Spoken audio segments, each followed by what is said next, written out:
عزیزو یہ کتاب ہے کتاب بصائر الدرجات. میں حضرت امام کاظم علیہ الصلاۃ والسلام کے کچھ روایات آپ کی خدمت میں پیش کرتا ہوں فضائل ائمہ علیہم السلام پر. کتاب ہے بصائر الدرجات الکبریٰ لشیخنا المحدث محمد ابن الحسن ابن فروخ الصفار القمی رحمہ اللہ تعالی. چھاپ مقدسہ. یہاں پر ایک باب ہے ما عند الائمہ علیہم السلام من کتب الاولین کتب الانبیاء التوریت والانجیل والزبور وصحف ابراہیم علیہ السلام. ائمہ طاہرین علیہم السلام کے پاس سب انبیاء پر جو وحی نازل ہوئی ہے غیر محرف، غیر مبدل، غیر ناقص، کامل صحف ان کے پاس موجود ہیں. جو تورات ہے، انجیل ہے، صحف ابراہیم، صحف موسیٰ، سب انبیاء علیہم السلام پہ جتنے شرائع نازل ہوئی ہیں اور جتنے وحی نازل ہوئے ہیں وہ سب ائمہ طاہرین علیہم السلام کے بارگاہ میں ہیں. یہاں پر حدیث ہے عزیزو، جو 14 نمبر حدیث ہے وہ حضرت امام کاظم علیہ الصلاۃ والسلام اور حضرت امام صادق علیہ السلام کے متعلق ہے. وہ بہت لمبی حدیث ہے، اس کو مرحوم صفار قمی نے بہت مختصر بنایا ہے. اس کا جو مفصل ہے وہ کتاب توحید میں ہے. یہ کتاب توحید صدوق رحمہ اللہ.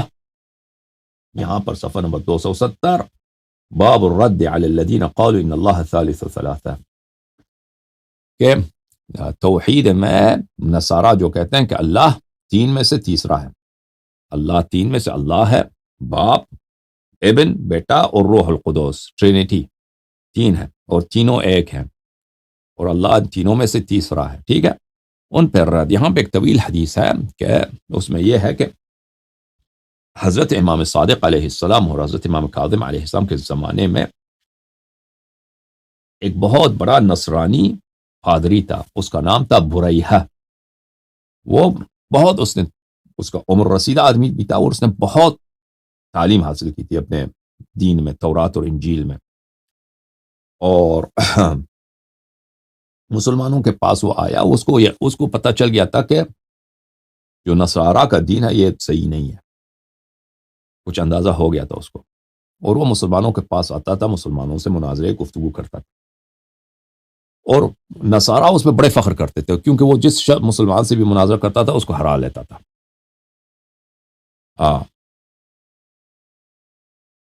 تو نصارہ کہتے تھے کہ اگر ہمارے پاس صرف یہی بریحہ ہو، لو لم یکن فی دین النصرانیہ الا بریحہ لاجزانا، کہتے تھے کہ اگر ہمارے دین میں صرف ایک یہی عالم بریحہ ہو اور کوئی نہ ہو تو یہی ہمارے لیے کافی ہے. تو یہ شخص بغداد آیا. بغداد اس زمانے میں پورے دنیا کا کیپٹل تھا، جیسا اب نیو یارک ہے. اس طرح کلچرلی اور اکنامکس کے لحاظ سے اور تعلیم کے لحاظ سے بغداد اس زمانے میں پوری دنیا میں نمبر 1 تھا. تو یہ بغداد آیا، تو رفتہ رفتہ علماء سے باتیں کی، گفتگو کی، شکست دیا. ایک دن اس کا واسطہ پڑ گیا ہشام ابن الحکم سے. یونس ابن عبد الرحمن بھی وہاں پہ تھے. ہشام ابن الحکم سے اس کی گفتگو ہوئی اور کافی طویل گفتگو ہے. ہشام کے ساتھ اس نے جو مناظرے کیے، ہشام نے اس کو ہر مسئلے پہ ہرا دیا، یعنی اس نے جو تسلیس ہے اس کو ہرا دیا اور وہ آہستہ آہستہ ہشام کا دوست بن گیا. تو یہ کئی صفحات پہ اس کے مناظرے ہیں. اس کے بعد آگے جا کر وہ ایک دن ہشام سے کہتا ہے کہ اے ہشام، ایک دن وہ ہشام کے پاس آیا، اس کے ساتھ کوئی نہیں تھا.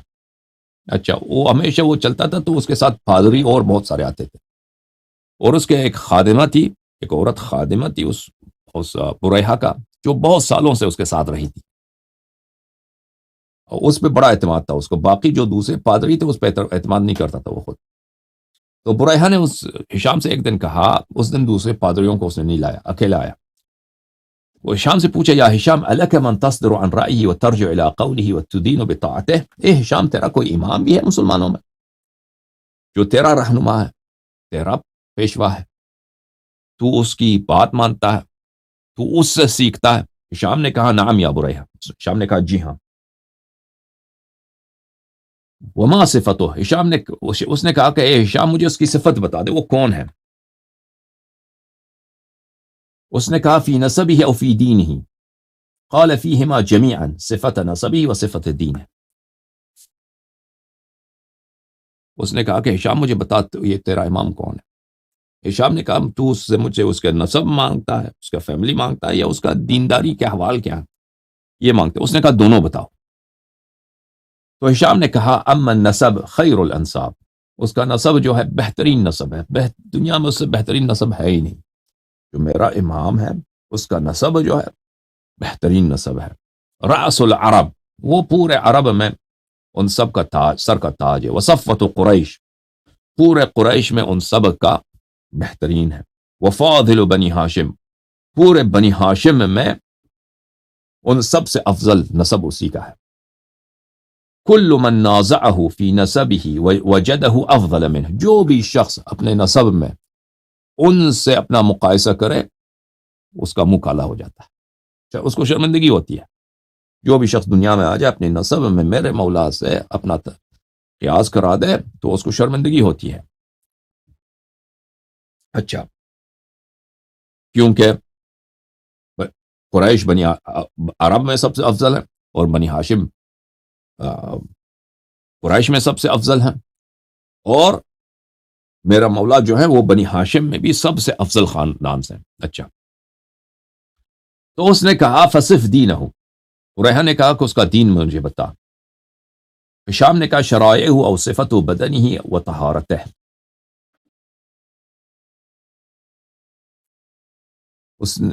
ریحہ نے پوچھا کہ اس کے دین کے متعلق مجھے بتا دو۔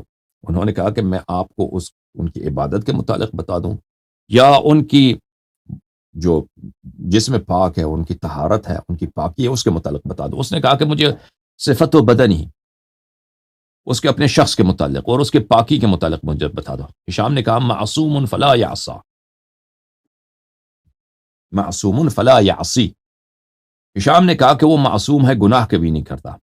وسخی فلا یبخل، وہ بڑا سخی ہے، بڑا جواد ہے میرا مولا، وہ کبھی کنجوسی نہیں فرماتا، کبھی کنجوسی نہیں کرتا۔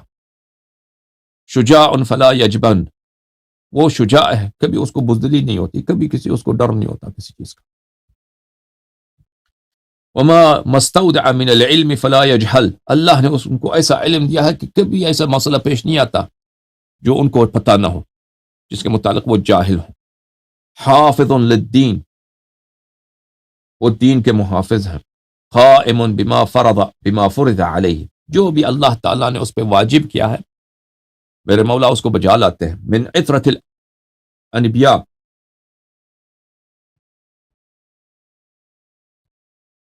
من عطرت الانبیاء، انبیاء علیہم الصلاۃ والسلام کے عطرت سے ہیں۔ وہ جامع علم الانبیاء، تمام انبیاء کے علوم کے جامع ہیں۔ یحلم عند الغضب، اگر ان کو غصہ آ جائے تو غصے کے وقت وہ حلیم ہوتے ہیں، اپنے غصے پہ وہ اپنے غصے کو نیچے دباتے ہیں۔ وینصف عند الظلم، اگر کوئی ان پہ ظلم کرتا ہے تو ظالم کے ساتھ وہ انصاف کرتے ہیں۔ کوئی ان پہ ظلم کرتا ہے تو ظالم پر بھی وہ ظلم نہیں کرتے، ظالم کے ساتھ بھی انصاف کرتے ہیں۔ ویعین عند الرضا، اور رضا کے وقت وہ اعانت کرتے ہیں، استغاثہ کرتے ہیں اور ہیلپ کرتے ہیں۔ وینصف من الولی والعدو، دوست اور دشمن دونوں کے ساتھ وہ انصاف کرتے ہیں۔ ولا يسأل شططا فی عدوہ، اور اپنے دشمن کے متعلق وہ بھی بےہودہ بات نہیں کرتے، بےہودہ افوانی پھیلاتے۔ ولا يمنع افادۃ ولیہ یعمل اور اگر ان کے ولی، ان کے جو احباب ہیں، اگر وہ کسی شخص کی خدمت کرنا چاہیں اس کی کبھی منع نہیں کرتے۔ یعمل بالکتاب، قرآن مجید پہ عمل کرتے ہیں۔ ویحدث بالعجوبات، ان کے کلام میں بڑے عجائب ہیں، حکمت ہیں، ان کے کلام میں بڑے ہی عجائب و معجزات ہیں۔ من اہل الطہارات، طہارات کے اہل میں سے ہیں۔ یحکی قول الائمۃ الاصفیاء، ائمہ طاہرین علیہ السلام کے اقوال کو نقل فرماتے ہیں۔ لم تنقض له حجہ ولم یجہل مسئلہ، کبھی ان کا کوئی حجت جو ہے شکست نہیں کھاتا، ان کی دلیل کبھی نقض نہیں ہوتی، اور کوئی بھی سوال ان سے کرے تو اس سوال کے جواب میں وہ جاہل نہیں ہوتے۔ یفتی فی کل سنہ، ہر سنت کو وہ بیان کرتے ہیں۔ یفتی یعنی ہر سنت کو وہ بیان کرتے ہیں۔ ویجلو کل مدلہمہ، ہر تاریک کو وہ روشن کر، مدلہمہ یعنی تاریک، ہر تاریکی ظلمانی چیز کو وہ روشن کر دیتے ہیں۔ بریحہ نے کہا وصفت المسیح فی صفاتہ، بریحہ کو تو یہ تو بہت پسند آیا. بریحہ نے کہا آپ تو حضرت عیسیٰ علیہ الصلوۃ والسلام کی صفات مجھے بیان کر رہے ہیں، یہ تو حضرت عیسیٰ ابن مریم علیہ السلام کی صفات ہیں. بھلے وَأَثْبَتَّهُ بِحُجَجِهِ وَآيَاتِهِ، آپ نے حضرت عیسیٰ ابن مریم علیہ السلام جن کے متعلق ہمارا عقیدہ ہے کہ وہ اللہ کا بیٹا ہے، انہی کے حجج اور نشانیاں آپ بیان کر رہے ہیں. الا ان الشخص بائن عن شخص، لیکن یہ شخص جو آپ کہہ رہے ہیں مجھے پتہ ہے کہ یہ عیسیٰ نہیں ہے، لیکن ان سے دور ہیں. والوصف قائم بوصف، لیکن ان کے صفات بالکل حضرت عیسیٰ علیہ السلام کی صفات آپ بیان کر رہے ہیں. فإن يصدق الوصف نؤمن بالشخص، اگر آپ جو کہہ رہے ہیں نا، اگر یہ واقعا ان کے صفات یہی ہے، بریحہ نے کہا تو میں ایمان لا دوں گا. اگر آپ واقعا ایسا شخص ہے دنیا میں تو میں ایمان لاؤں گا. قال ہشام نے کہا کہ صحیح ہے، آ جاؤ میرے ساتھ، چلتے ہیں مدینہ. بریحہ اٹھ گیا، اس کے ساتھ جو خادمہ تھی عورت وہ بھی آ گئی. مدینہ آ گئے. وہ ڈھونڈ رہے تھے کہ حضرت امام صادق علیہ السلام کا گھر کہاں ہے، ڈھونڈ رہے تھے کہ امام صادق علیہ السلام کا مکان کہاں ہے. راستے میں مل گئے ان کو ہمارے مولا حضرت امام کاظم علیہ السلام. جیسے حضرت امام کاظم علیہ السلام کیونکہ شہادت کے وقت، امام صادق علیہ السلام کی شہادت کے وقت ان کی عمر تقریباً 20 سال تھی، تو عمر تھا ان کا. تو فحکا لہو ہشام نے جب راستے میں مل گئے تو انہوں نے کہا کہ ہم بغداد سے آ رہے ہیں، یہ بہت بڑے عالم ہیں نصارہ کے، ان کو میں ملاقات کرنے کے لیے لا رہا ہوں کہ آپ کے والد گرامی سے ان کی ملاقات ہو جائے.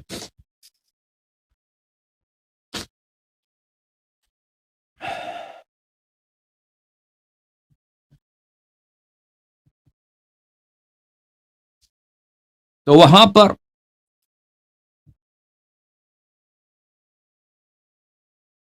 حضرت امام کاظم علیہ الصلوۃ والسلام کو جب وقت ملا تو انہوں نے ان سے کہا یا بریحہ کیف علمک بکتابک، بریحہ مجھے بتا کہ تیرا علم جو ہے، تو انجیل کا، تورات کا تو عالم ہے، تو تورات اور انجیل کا علم تیرے پاس کیسا ہے؟